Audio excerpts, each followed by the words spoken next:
Bonjour, bonsoir, le métier d'analyste SOC qui est de gérer des incidents de sécurité est pour moi le meilleur job pour démarrer sa carrière en cybersécurité. C'est technique, il y a beaucoup de choses à apprendre, on peut facilement évoluer, sur le papier c'est parfait, mais ça cache un côté très sombre, dont un élément capital que je vous donnerai en fin de vidéo, donc restez bien jusqu'à la fin. Ça fait 2 ans que je fais ce métier et pour vous partager mon expérience, je vais utiliser des tweets de Let's Defend, c'est une entreprise de formation pour les analystes SOC. Vous êtes prêts? C'est parti. Un SOC, ça surveille les systèmes d'information de ses clients 24 heures sur 24, 7 jours sur 7. Ce qui veut dire qu'il y a des gens qui vont devoir travailler soit tôt le matin, soit tard l'après-midi, le soir, et voire même la nuit. On va appeler ça des astreintes. Vous allez avoir des SOC mutualisés, donc c'est ceux qui gèrent plusieurs clients à la fois, donc ils peuvent gérer 10, 20, 30 clients d'un coup. Ces SOC-là, ils ont en général une manière de fonctionner en 24 sur 24, 7 jours sur 7. Et pour avoir des gens qui travaillent tout le temps en temps réel, ils vont distribuer des gens sur différents horaires sur la planète. Donc on va avoir des analystes SOC qui vont être envoyés sur la plaque Amérique, d'autres sur la plaque Asie et d'autres sur la plaque Europe. Alors ça peut être intéressant pour vous si vous voulez travailler à l'étranger en VIE. En général en Asie, on va plutôt taper sur de la Corée ou du Singapour. Pour la plaque Amérique, ça va être plutôt du Canada et avec un peu de chance les États-Unis. Mais le souci, c'est que c'est très demandant. Et même si vous travaillez tout simplement en France, vous allez peut-être parfois devoir commencer à travailler dès 8 heures. Donc pour les gens qui aiment bien dormir, c'est un peu pénible. Et quand vous êtes plutôt en shift d'après-midi, vous allez devoir éventuellement travailler jusqu'à 19h, 20h. Donc vous êtes toujours à votre bureau à 19h. Et ça, c'est très contraignant pour avoir une vie en fait. Parce que quand vous quittez votre travail à 19h et que vous rentrez à 20h chez vous, entre 20h et le temps d'aller se coucher le lendemain pour bien dormir et le lendemain repartir au travail, en fait, vous pouvez vivre que de 20h à minuit, grosso modo. Le problème également de ces horaires, c'est que vous allez avoir énormément de mal à travailler sur vos projets.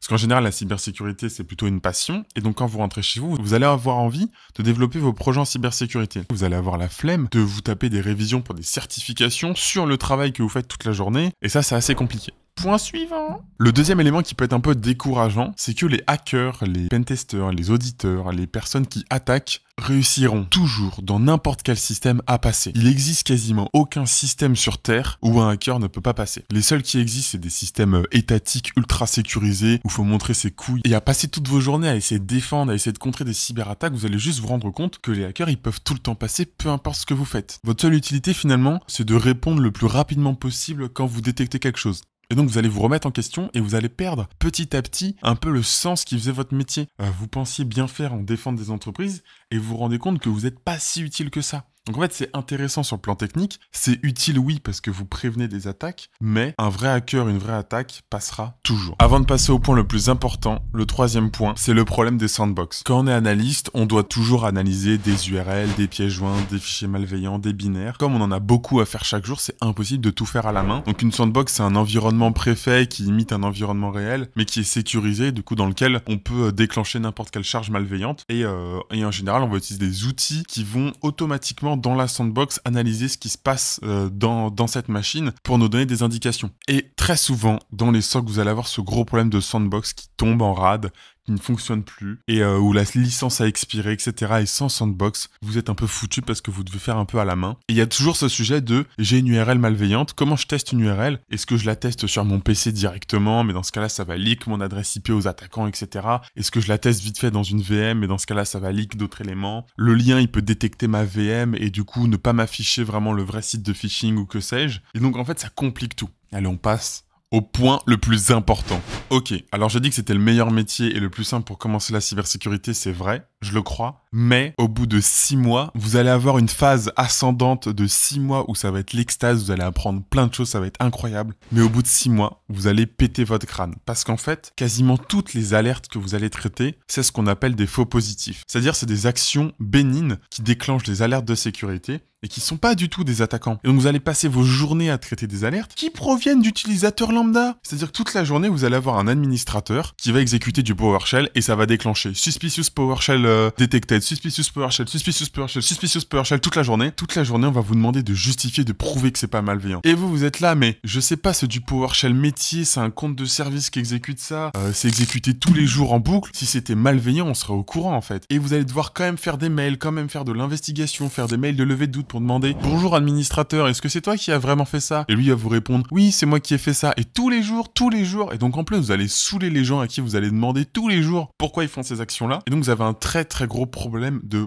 faux positifs. Et vous avez un gros problème d'automatisation à ce niveau-là, mais aussi un problème de volonté. Parce qu'en général, les SOC, ils ont besoin d'un taux minimum d'alerte pour vendre des jours hommes à des clients. C'est-à-dire qu'à tel client, ils vont dire, ok, vous, on a plutôt 50 à 100 alertes de vous par jour, ça correspond au travail d'un analyste, donc on va vous vendre un analyste par jour, donc un jour homme d'analyste. Voilà, et donc ça va faire tel prix. Je sais pas, ils vont le vendre à 500 € la journée. 500 € sur 20 jours sur un mois, ça fait 10 000 €. Donc le client, il va devoir payer 10 000 € le service, plus éventuellement les logiciels, etc. Tel client, ça va être 200 alertes par jour, et ben là, on va vendre 2 analystes, donc là, lui, il va devoir payer 20 000, etc., etc. Et vous faites des dashboards à vos clients. Et en fait, le but pour faire de l'argent, c'est de dire à vos clients, on est débordé, s'il vous plaît, payez-nous plus, il faut qu'on engage un nouvel analyste. L'analyste 1, il pouvait gérer 100 alertes, mais là, on commence à avoir 130, 140 alertes. Donc si on met un deuxième analyste, donc si au lieu de payer 10 000, le client paye 20 000, ils vont pouvoir tous les deux traiter les alertes et faire du développement en plus, optimiser votre sécurité, etc. Donc s'il vous plaît, payez-nous plus. Les SOC, ils vont garder volontairement des faux positifs pour maintenir une fausse activité pour vendre à des clients. Et le problème, c'est que quand vous êtes un analyste de base qui fait du traitement d'alerte, ben vous allez vous taper tous ces faux positifs et c'est exécrable. Vous allez avoir dans les SOC une majorité de gens qui vont détester le run, le traitement d'alerte, et qui vont bien aimer l'optimisation, l'automatisation, etc. Parce que c'est cool en fait, c'est de la technique, c'est de l'informatique, c'est de la programmation, c'est du développement, et que le run en fait ça va devenir chiant. Et ce qui est intéressant, c'est de monter en grade pour traiter de plus en plus uniquement des vrais positifs, des vraies alertes malveillantes où il se passe vraiment quelque chose. Et c'est là où c'est intéressant, c'est là où le métier il est palpitant et challengeant. Petit élément rapide avant de passer au dernier qui va être vraiment le dernier gros point noir du métier. Quand vous travaillez dans un MSSP, donc c'est un SOC qui a plusieurs clients, vous allez avoir une chier d'onglets différents, une chier d'outils différents pour chaque client. Vous allez avoir un client qui utilise Microsoft Defender comme EDR, un autre SentinelOne, un autre il va utiliser du Wazoo, un autre il va utiliser du Sophos, un autre il va utiliser n'importe quoi. Et en fait, vous allez avoir 52 onglets, 52 comptes de connexion, de mots de passe, de MFA, de badge à rentrer, de code à rentrer. Vous allez passer 30 minutes à 1 heure dans votre journée à rentrer uniquement des mots de passe et des MFA, c'est désagréable. Vous allez exploser la RAM de vos machines parce que si vous avez 15 clients, vous allez avoir 15 interfaces d'ouvert. Vous allez avoir des tenantes différentes, des tenantes de prod, des tenantes d'intégration. C'est catastrophique. Ça va dans tous les sens, donc il faut pas se perdre. Le pire, c'est que vous allez être interrompu par vos collègues qui vont poser une question toutes les 2 minutes. Donc ça, c'est cool, il y a de l'interaction. Mais vous allez revenir sur votre PC avec vos 261 onglets d'ouvert et vous allez être perdu, vous allez devoir redémarrer votre activité. Et enfin, le dernier point horrible, c'est que nous, les analystes SOC, nous sommes des personnes techniques et donc on doit gérer des alertes, on gère les faux positifs, on gère les vraies menaces parce qu'au milieu des faux positifs, il faut trouver les vraies menaces. Et au milieu de tout ça, on va avoir les managers qui vont venir nous faire des reproches sur nos tickets qu'on a fait aux clients, sur nos rapports d'incidents. Ils vont nous demander des dashboards, ils vont nous demander de préparer des réunions et des blablabla et préparer des PowerPoint et des documents que personne lit, dont tout le monde s'en fout parce que c'est juste du reporting pour les strates hiérarchiques supérieures, pour les directeurs, les managers, etc. Et donc ça, c'est aussi un point noir, c'est des réunions qui servent pas à grand chose parfois. C'est des gens qui vont nous demander des tâches annexes qui sont pas utiles, on le sait, parce qu'on a déjà plein de trucs à faire. Voilà, si malgré tout ça, le métier vous intéresse quand même, la technique vous intéresse quand même, vous avez été peut-être dégoûté du métier par cette vidéo, mais si vous ne l'êtes pas, eh ben, vous pouvez toujours vous abonner à cette chaîne car on va continuer d'en parler puisque c'est un métier intéressant et on va évoluer dans les couches supérieures du métier, là où ça devient de plus en plus technique et là où on s'éloigne de plus en plus des faux positifs. Si vous avez envie d'en savoir plus, n'hésitez pas à vous abonner. J'ai également une newsletter où je vous envoie des mails un peu plus personnels sur le monde de la cybersécurité et du travail.